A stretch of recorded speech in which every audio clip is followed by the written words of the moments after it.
Malo korri hamma ate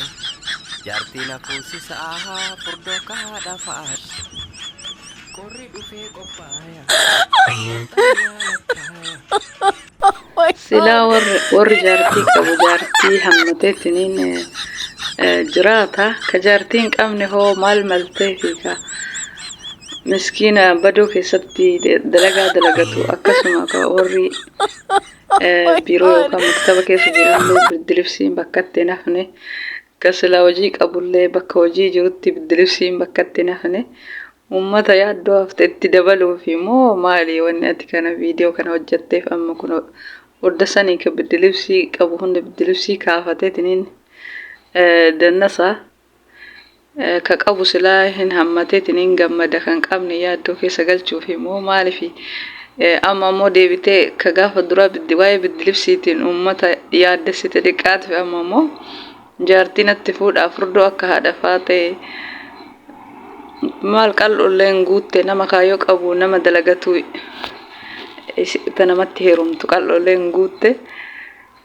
furdoon hin diddu qal'oon hin diddi jedhanii hojii keenyaa dhumucaannan uummata yaaddoo keessa hin galchini ka gaafa biddilibsii yaaddoo keessa galchiteetu gaadha hundi isaa biddilibsii kaafateetiniin yaaddoo keessa gale ammallee lammata ka miidhamu Maammadoo Badoo keessatti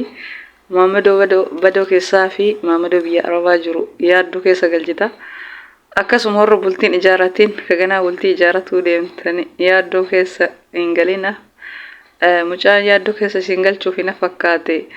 gizee qorri jiru namni hunduu ni yaaddaa jechuudha. Maaliif sababa jireenya sababa dalagaa irra caalan isaa dhiiris akkasuma kaadha mana ofii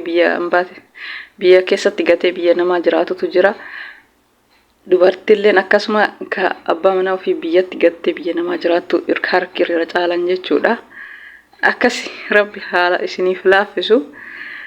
hundi isaa biddilibsii marate rabbi isiniif haa laaffisu kan fuudhi rabbi isinitti haa fuudhu akkasuma shamarrin heeruminillee dhiirrin fuudhinillee hunduma keessanuu rabbi isinitti haa fuudhu biddilibsii lafatti nafne akkasi mucaan yaaddoo keessa isin galchuufi ani baay'ee kolfaan itti du'e. Kanaafuu isinitti haa tolu itti bu'aaraa isiniin jedha. Egaa hordoftoota kiyya assalaamu alaikum warahmatullaahi wabarakaatu. Salamtaa isin gaafachuun daganne kabajamtoota fi daawwattoota hordoftoota YouTube chaanaala kiyya jalatti argamtan hundumti keessanuu baga jiraattanii baga eegamtanii amantii kutaa gandaa osoo jenne xiqqa guddaan qilleensarra salamtaan keessan haa ga'u nageenyi keessan haa qaqqabu isiniin jedha baga jiraattanii.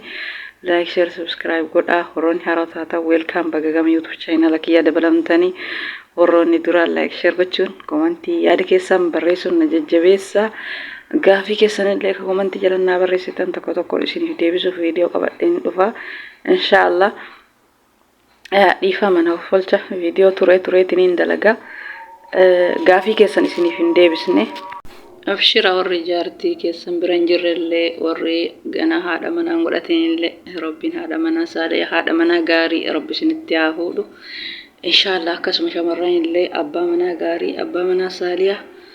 kaadhaaf abbaan eebbiste ka rabbiin eebbise rabbi isiniif haa kennu akkasuma san intalallee shamarallee ka rabbiin eebbise kaadhaaf abbaan eebbise rabbi isiniif haa kennu bultiin keessan ka ijaaramee zalaaqiyaa galma ga'uu ka wajjin dulloomtan rabbi isinii haa kennu awwalumarraa gaafa bismillaahi jettanii fuutanirra rabbiin haadha manaa waan hedduu obsiteetiniin bu'aa bayii hedduu obsitee hanga isa dhumaa isin wajjin jiraattu rabbi isinii haa kennu inshaallah intala gaarii abbaa manaa gaarii haadha manaa gaarii dhiirallee shamarallee rabbi akkasuma isiniif haa kennu ijoolleen hedduu akkasuma gariin bultii dhabnee jedha miidiyaa kanarra gariin immoo na hiikee gariin immoo osoo an wajjin jiraadhu ta biraan irra fuudhee jedha namoonni hedduu waa'ee garagaraa himata inshallah rabbiin kanuma hundaa yaaddoo jalaa isin haa baasu warra dhiira qabeenya qabu ka dalagatee haadha manaa lama horachuu danda'u ka isii arabat dalaysiisee ofii biyya taa'eetiin dubartii biyya biraa irra fuudhu osoo hin taane ka fuura ofii xuruuree dalagatee jaartii lama nuuratu rabbi isinii haa kennu warra lama fuudhellee kasammaraan dandeenye immoo kan isin majaalatee isin wajjin jiraatu rabbi isiniif haa taasisu maaliif dhiira hojjattee tiniini jaartii ofiiti masruuf waan gaawwan barbaachisu gootee osoo hin jedhin dubartii biraa fuudhuuf asaabdu anillee hin deeggaru jechuudha.